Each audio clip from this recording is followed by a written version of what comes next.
Hello and welcome to GTI TV. I am your host. I have with me my daughter, Catherine Fulner. She is also a host. And we welcome Chef Vonshai. So, Hey. yeah. So the Hi. first question I do want to ask is, what is it you do, Chef Vonshai, and who are you?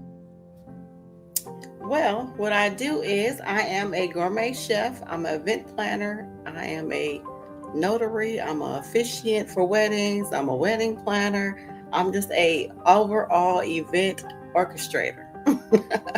I'm an event specialist. I do seminars. I do anything and everything in regards to having a great time and with great food included. And being a leader like that, don't you think everybody is in a position of leadership and needs to oversee? There's no such things nowadays as that's not my job. Because I think being a mother, as you are, you have to oversee everything, all parts of your family, and then all parts of your business. Speak to that a little bit. Well, I have learned that everyone is not a leader. Leader takes leadership roles. Some people are very good at being assistants to the leader, but to be a leader, you have to be able to think ahead, think forward, and you have to be able to see things before they happen. You can't be like just always in the moment. Um, but as far as being a mother, it's like we anticipate everything before we even wake up in the morning, before we move forward, before we do anything. We already know how the day is going to be laid out, so we kind of have to anticipate things. We can't just come up on it and say, okay, now we're going to do this, that, and the other. It's like you have to prepare the night before to have a good day. And Catherine, Yeah, do you have some questions for Chef Vonshai? I do. I definitely do. Well, I think you saying everything that you are an event planner, you've done, I believe you said over 250 weddings, which is just an insane number to kind of wrap your head around. When you think, most people doing one wedding, which is their own in their lifetime, is like the star of their entire life. So that's kind of insane to put yourself in that position. And then you are the orchestrator of all of the events, and hearing a little bit more about the detail that you put into everything that you're doing is kind of insane. You're Chef Bonche, and so you think, oh, you're just putting together these gourmet meals, and to know that you're really as oriented in every detail of what you're doing as you are. Talk to that a little bit, because it just sounds a little too good to be true that if someone is working with you, they really get everything all in one. Well, yes, it's so good for my staff. We have done so many things from like I have clients that come in. I have like Les Brown, if anybody knows who that is. He's one of my clients. He can call me randomly. Like I spend a time. I'm kind of like a VIP concierge for a lot of different people. So sometimes Okay. I'm cooking, sometimes I'm not. Sometimes someone will call and they'll say, "Oh, I need to have this big seminar, an event. I have people coming." So depending on how it's ran, it depends on the role.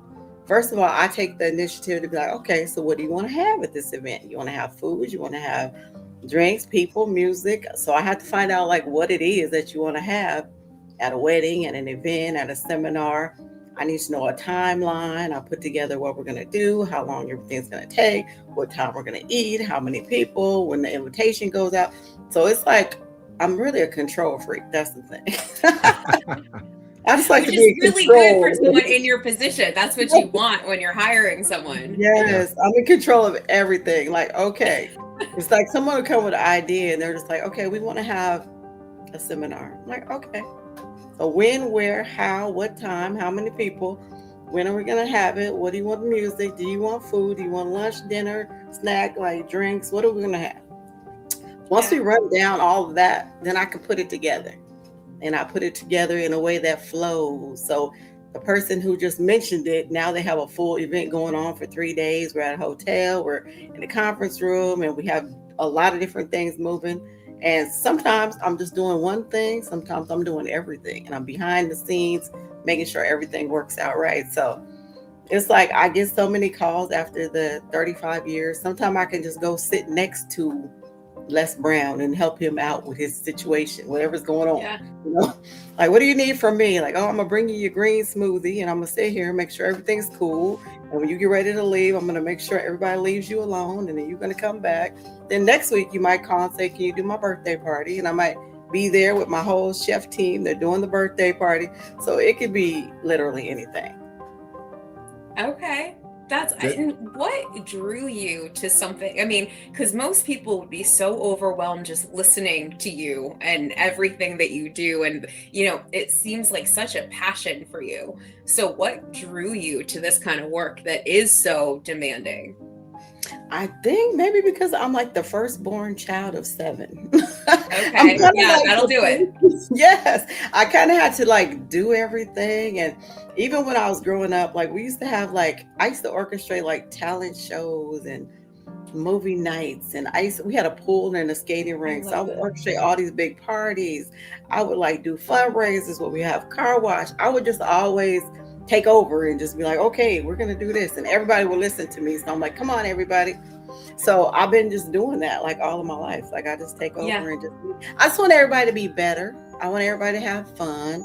I love for people to experience new things, new food, new places. So my staff, they always look at me like, what are we doing? One time we had a funeral up in Forest Hills, big, gigantic funeral. And they're like, well, what are we doing today? I'm like, oh, it's a funeral. They're like, really? I'm like, yeah, people call. They have to eat at the funeral, So yeah, absolutely. Yeah, like a celebration of life type of thing. Yeah, celebration of life. So people eat. Do you ever do the same type of event the same? I mean, you always have different components, and I'm kind of pointing to your creativity and how you're creative, and you get to know the person and know kind of what they want and all that, and you kind of get a sense. I mean, that takes a lot of experience to try to uncover that and to kind of set it up the way you just described. Can walk us through that a little bit as far as what kind of detail you get in, and you just kind of understand them. From me and you just talking, you could probably pick up a lot of things that I would like to have if I were to have you cater one of my events, right? Yeah, usually what I do is with all my clients, I do like a kind of in-depth interview with them. I want to know what you're allergic to, what you don't like, what you do like, what's your best time of day. Do you have a lot of family? Do you have a lot of friends? I need to know kind of like your lifestyle. Once I know what your lifestyle is, you're not going to get two of the same experiences because that is boring to me. I like to do something new every time. Long as I know what you like, what you don't like, then I can work my way around and do things because I like you to be surprised. I like it to be something that you're like, wow, like I like to do the wow factor. So as long as I know what you like and as long as I listen to you, then I'm like, okay, he's gonna like this. I know what like 1,000 people are allergic to, like food, like don't have this and don't have that. So as long as I steer away from those type of things, everything else is good. And that's wonderful. And I do want to mention one thing. What do you think about women leaders and the role in just being, they're naturally just empathetic, sympathetic, nurturing, caring. You describe more of a woman than a man. Not that a man's not a great leader. They can be, of course. But what would you say to that? Because, I mean, women leaders haven't been around that long, at least been known to be leaders for that long, maybe 40, 50 years approximately. What do you think about that, being a woman leader and conveying that to all the younger women? They can do the same. I mean, you grew up in a big, large family. You had to do all these things. You naturally are just a great teacher, leader, and whatnot. It's just kind of embracing that and kind of showing the world, here's what we can do.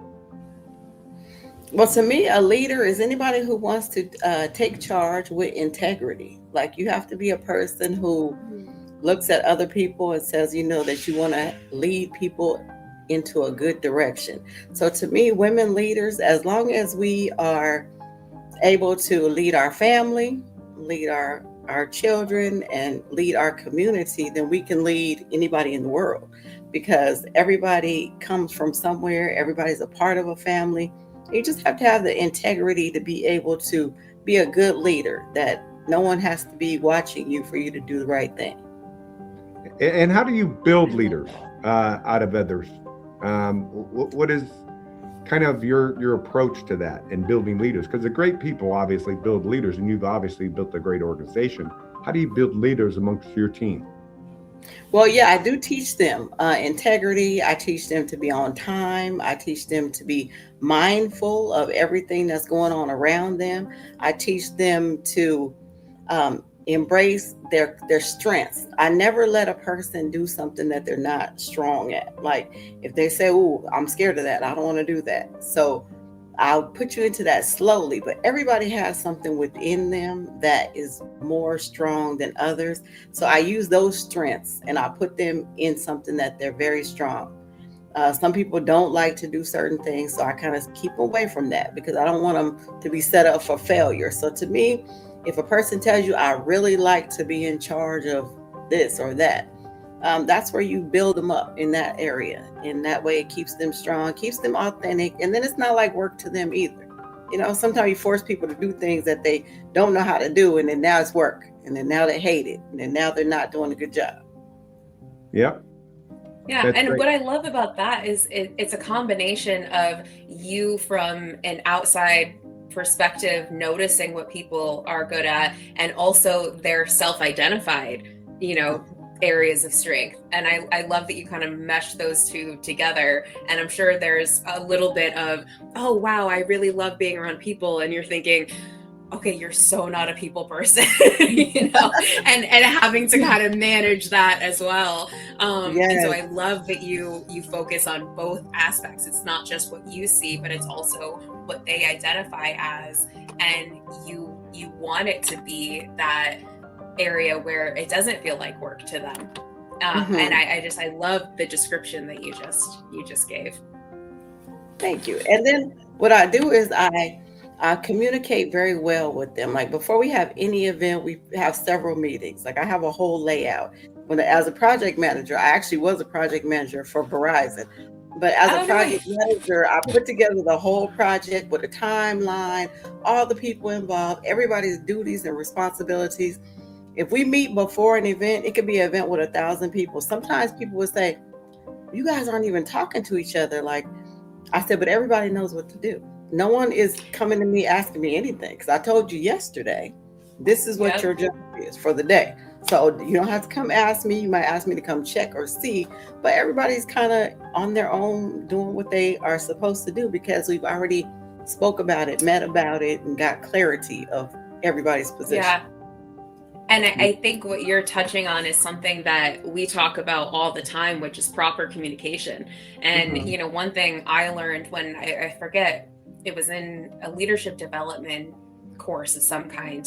And they were saying how your job as a leader is to effectively communicate. So if your intent is to relay that this individual is not doing a good job, and you sit down with them, you meet for an hour, and then they take away from that they're doing fabulous and you're just apologizing the entire time, then you have not done an effective job. You can think to yourself, wow, I just we had a great meeting. And so one thing to do is to check in and ask, what did you hear from what I just said? And Mhm. getting that feedback of, okay, clearly I didn't do an effective job at communicating what I intended to. Let me try this again, and it sounds like you're really gifted at that communication, because that's the best thing possible on the day of an event, to have it run without people needing to check in with you all the time and hold their hand.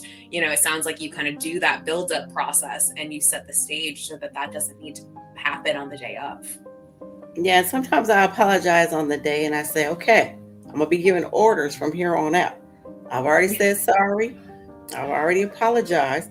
But if I start snapping orders because the wedding is about to start in like 5 minutes, then everybody just move accordingly. No attitudes. I'm sorry in advance. Yeah. And I think that's beautiful, because it is a lot of the time, I think that's what gets challenging as a leader, that you don't want to be coming across as rude or Mhm. hurtful or anything like that. And so I love that idea of kind of setting that stage of, hey, I've already said I'm sorry. We've already, made it clear what we're doing. I love that. That's Right. brilliant. It's not on purpose. It's because we are in a time crunch. This is a one-time Yeah. event. We cannot mess up. So if I'm snapping and moving and saying, get over here, move that, pick this up, it's like I'm not going to say please and thank you at the moment. I'm going to say I'm all right now before we get started. Yep. And you I need to be love very that. intentional with your direction, Yes. get compliance, if you will. Well, thank you, Yeah. Chef Vonshai, for joining us at GTI TV. Just appreciate you being on, and until we meet again, thank you. Thank you for having me.